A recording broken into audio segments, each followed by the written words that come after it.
사랑하는 하여묵 가족 여러분, 안녕하세요. 김소명 목사입니다. 오늘도 말씀과 함께 희망찬 하루 열어가실 수 있기를 축복합니다. 이 시간 주시는 말씀은 로마서 1장 16절과 17절입니다. 내가 복음을 부끄러워하지 아니하노니 이 복음은 모든 믿는 자에게 구원을 주시는 하나님의 능력이 됨이라. 먼저는 유대인에게요, 그리고 헬라인에게로다. 복음에는 하나님의 의가 나타나서 믿음으로 믿음에 이르게 하나니 기록된 바 오직 의인은 믿음으로 말미암아 살리라 함과 같으니라. 아멘. 우리들의 행복한 시간이라는 영화가 있습니다. 공지영 작가가 쓴 소설을 기반으로 한 영화입니다. 3명을 살인한 누명을 쓰고 사형수가 된 한 남자와 3번 자살을 시도한 대학 교수 여성이 만나 서로의 상처를 치유해가는 일종의 힐링 영화입니다. 거기에 정말 인상적인 대사와 장면들이 많이 나옵니다. 죄수들이 강당에 모여 앉아 있었습니다. 교도관들과 그 교도소를 섬기는 신부님이 죄수들의 발을 씻겨주고 있었지요. 그때 신부님이 주인공 사형수의 발을 씻어주면서 이런 말을 합니다. 물고기가 사람이 되는 건 기적이 아니라 마술이고 사람이 변하는 게 기적이지. 저는 이 말이 얼마나 공감이 되었는지 모릅니다. 세상에서 가장 힘든 일이 바로 사람이 변화되는 일이죠. 3살 버릇 80까지 간다는 말이 있듯이 사람은 정말 안 변합니다. 우리는 보통 새해가 되면 더 나은 삶을 살겠다고 작심하고 또 다짐합니다. 좋지 않은 습관은 끊어내고 더 부지런하고 더 건강한 인생을 살겠다는 원대한 계획을 꿈꾸지요. 그러나 그게 잘 되나요? 작심삼일이라고 얼마 되지 않아 다시 과거의 좋지 않은 모습으로 돌아가는 우리의 연약함을 수도 없이 경험하며 살고 있지요. 더욱이 믿음 안에서 보면 어떻습니까? 죄인이 그 죄를 끊어내고 스스로의 힘만으로 거룩하고 신령하고 복된 삶을 살아가는 것이 절대 가능한 일이 아닙니다. 인간의 능력만으로는 실현 불가능한 일이죠. 그럼에도 방법은 있습니다. 무엇입니까? 바로 복음입니다. 오늘부터 우리는 로마서를 묵상합니다. 성경에 있는 모든 책이 다 귀하죠. 그럼에도 로마서는 복음에 있어서 가장 소중한 책이 아닐까 합니다.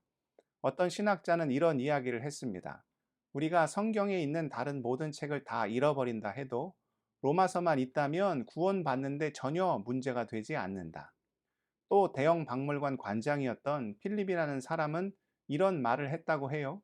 세 개를 다 준다고 해도 대형 박물관과는 바꾸지 않겠지만 만일 사도 바울이 친필로 쓴 로마서가 한 장이라도 있다면 이 박물관과 바꾸겠다. 굳이 이런 이야기를 꺼내지 않아도 로마서를 한 번이라도 읽어본 사람이라면 로마서가 품고 있는 내용이 얼마나 귀한 것인지를 너무나도 잘 알고 있습니다. 로마서의 내용을 한마디로 표현하면 무엇이 됩니까? 복음입니다. 복음이 우리를 변화시키고, 복음이 우리를 죄에서 건지며, 복음이 우리를 구원과 영생의 삶으로 인도한다는 거죠. 그 복음을 가장 강렬하게 경험한 사람이 바로 로마서를 기록한 사도 바울입니다. 그는 누구보다도 인간의 의에 사로잡혀 있던 사람이었습니다. 그는 율법주의자였고 스스로 율법을 지킴으로 의롭게 될 수 있다는 강한 신념에 사로잡혀 있던 사람이었죠. 그런데 무엇이 그를 변화시켰습니까? 그가 그리스도인들을 핍박하기 위해 다메섹으로 가고 있던 중이었습니다. 그때 빛으로 임하신 예수 그리스도를 만나게 되었지요. 그 마음에 복음이 임하게 된 것입니다. 결국 그가 어떻게 되었습니까? 사람은 스스로를 구원할 수 없는 죄인이요. 그로 인하여 영원한 심판을 당할 수밖에 없지만 우리의 죄를 대신 감당하신 예수 그리스도 그분의 십자가를 통해 죄사함의 은총을 누리고 구원받아 영원한 생명을 얻게 된다는 이 복음으로 말미암아 그가 놀랍게 변하게 되었지요. 그 복음을 직접 경험한 사도 바울이 심혈을 기울여 기록한 책이 바로 로마서입니다. 로마서는 복음의 능력이 얼마나 위대하고 놀라운 것인지를 체험하게 해주는 참으로 귀한 책입니다. 이 로마서가 복음에 관하여 우리에게 어떤 소중한 가르침을 줍니까? 오늘 본문을 보십시오. 내가 복음을 부끄러워하지 아니하노니. 언뜻 보면 이것이 무슨 말인가 싶을 수 있습니다. 복음을 부끄러워한다는 말이 마음에 잘 와닿지 않을 수 있죠. 그런데 생각해 보면 우리가 복음을 부끄럽게 여길 때가 얼마나 많은지 모릅니다. 예를 들어 어떤 사람이 옷을 하나 선물해 줬다고 생각해 봅시다. 그것이 정말 마음에 들면 어떻게 하겠습니까? 밖을 나갈 때마다 그 옷을 입겠지요. 사람들에게 자랑하고 싶을 것입니다. 그런데 그 옷이 마음에 들지 않아요. 그 옷을 입은 내가 부끄럽게 느껴질 수 있지요. 그럼 그 옷을 어떻게 하겠습니까? 옷장 한 구석에 넣어 놓고 절대 입고 밖에 나가지 않겠지요? 복음도 마찬가지입니다. 우리 하나님께서 아들 예수 그리스도를 통하여 우리에게 복음을 허락하셨습니다. 그 능력을 믿으면 매일 복음을 의지하며 살겠지요. 그럼 우리 마음에 걱정, 근심이 찾아올 틈이 없어질 것입니다. 돈이 없어도 괜찮습니다. 몸이 아파도 견딜 수 있지요. 세상 무거운 짐이 나를 짓누른다 하여도 버틸 수 있습니다. 왜요? 내 안에는 그 무엇보다 소중한 그 무엇과도 바꿀 수 없는 놀라운 복음의 능력이 있기 때문입니다. 그런데 아침부터 깊은 한숨이 나옵니다. 두려움이 우리의 마음을 사로잡고 있고 세상 걱정, 근심이 우리를 낙심하고 낙담하게 만듭니다. 매일매일 어둠 속에서 방황하고 절망하는 우리의 모습을 발견합니다. 왜 이렇게 사는 것입니까? 복음의 능력을 의지하지 않기 때문입니다. 복음을 부끄러워하고 그 복음을 인생 저 한 구석에 처박아 놓고 사용하지 않기 때문이죠. 복음이 무엇입니까? 우리 주님이 사망 권세를 이기시고 부활하셔서 믿는 우리에게 영원한 생명을 주신다는 거죠. 죽음도 이기는 위대한 능력이 복음 안에 있습니다. 그런데 왜 우리가 근심, 걱정, 염려, 두려움, 절망, 탄식, 낙심 이런 온갖 어둠의 마음에 휘둘리며 살아가는 것입니까? 이유는 단 한 가지입니다. 우리가 복음을 부끄러워하기 때문입니다. 그런 우리에게 사도 바울이 이렇게 단언합니다. 내가 복음을 부끄러워하지 아니하노니 이 복음은 믿는 자에게 구원을 주시는 하나님의 능력이 됨이라. 복음은 우리를 구원하는 하나님의 능력입니다. 복음을 통하여 하나님이 나를 얼마나 사랑하시는지, 얼마나 존귀하게 여기시는지, 내가 주 안에서 얼마나 복된 자인지를 알게 되지요. 복음을 부끄러워하지 않고 그 능력을 온전히 의지함으로 모든 절망과 죄악과 어둠의 마음에서 자유함을 얻으실 수 있기를 축복합니다. 또한 복음의 능력에는 제한이 없습니다. 바울이 어떻게 이야기합니까? 그 복음이 먼저는 유대인에게 임하고 그 다음은 헬라인에게 임한다고 이야기합니다. 이 말의 뉘앙스를 이해하기 위해서는 복음에 대한 당시 사람들의 인식을 알 필요가 있습니다. 당시 유대인들은 복음을 자신들만을 위한 것으로 생각했습니다.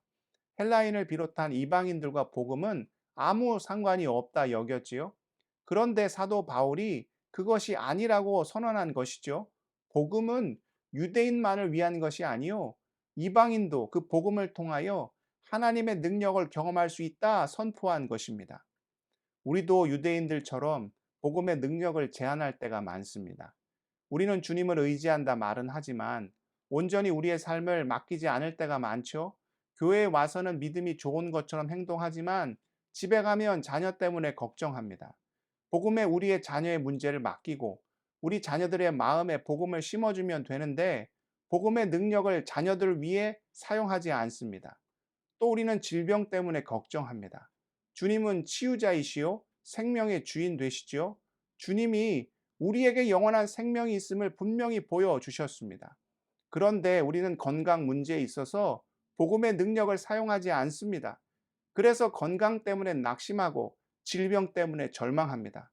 직장의 문제도 그렇고 인생의 모든 어려움이 그렇지요. 우리는 스스로 복음을 제한하고 삶의 모든 영역에서 복음의 능력을 의지하지 않습니다. 그런데 사도 바울이 어떻게 선포하였습니까?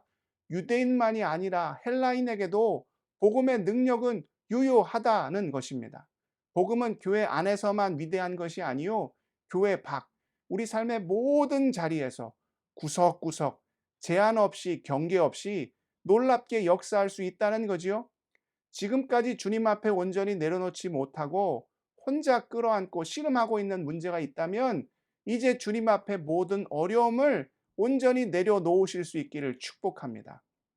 복음의 능력이 이러하기에 의로운 주의 사람들, 그러니까 의인들은 어떻게 삽니까? 오직 믿음으로만 살아갑니다. 이는 하박국 선지자의 말을 인용한 것입니다. 하박국 선지자는 하나님께 두 가지 질문을 하였습니다. 첫 번째는 왜 악한 세상을 심판하지 않으시냐는 것이었죠. 당시 유대 사회는 온갖 부정과 불의가 난무했습니다. 그런 악한 세대를 왜 그냥 두시냐고 질문한 거죠. 그때 하나님의 대답은 바벨론을 통하여 유대를 심판하시겠다는 것이었습니다. 그러자 하박국이 다시 두 번째 질문을 하죠. 바벨론은 더 악한 자들인데 그들이 이스라엘을 심판하는 것이 맞는 일인지, 또한 그 일로 인하여 의로운 자들까지도 고난을 당하게 되면 어떻게 되는 것인지에 대한 질문을 하였지요. 그때 하나님의 대답이 무엇이었습니까? 하박국아 걱정하지 마. 의인은 고난 속에서도 믿음으로 말미암아 살아. 누가 의로운 자입니까? 믿음으로 사는 자가 의로운 자입니다. 어떤 상황과 처지와 형편 속에서도 고개를 들어 십자가 복음을 바라보며 주님을 의지하여 마음의 안식과 평안을 누리는 자가 주 안에서 의로운 자라는 거지요. 이 진리를 깨달은 하박국이 이렇게 노래합니다. 하박국 3장 16절입니다. 내가 들었으므로 내 창자가 흔들렸고 그 목소리로 말미암아 내 입술이 떨렸도다. 무리가 우리를 치러 올라오는 환난 날을 내가 기다림으로 썩이는 것이 내 뼈에 들어왔으며 내 몸은 내 처소에서 떨리는도다. 이것이 무엇을 표현한 것입니까? 이스라엘을 치러 오는 바벨론의 군대를 묘사한 것이죠. 그들의 매서운 말 발굽 소리에 창자는 흔들렸고 입술은 떨렸으며 뼈는 썩어 들어갔고 몸은 그 안전해야 할 처소에서조차 심히 떨렸다고 이야기하는 것이지요. 그 다음 17절입니다. 비록 무화과 나무가 무성하지 못하며 포도나무에 열매가 없으며 감람나무에 소출이 없으며 밭에 먹을 것이 없으며 우리의 양이 없으며 외양간에 소가 없을지라도, 이를 한마디로 표현하면 완전히 망하게 된 것이죠. 무화과 나무도 포도나무도 감람나무도 아무런 열매를 맺지 못하고 밭에도 먹을 것이 없고 가축조차도 하나도 남지 않게 되었다는 것입니다. 우리식으로 하면 일터에서도 쫓겨나고 비즈니스도 망하고 통장 잔고는 하나도 없고 배고파서 냉장고를 열었는데 먹을 것이 하나도 남아있지 않는 상태를 말하는 것이죠. 그러니까 16절과 17절을 종합해 보면 외부에서는 바벨론이 공격해 오고 내부적으로는 모든 경제가 망가진 그야말로 총체적 난국을 의미하는 것이죠. 그런데 어떻게 한다고요? 18절입니다.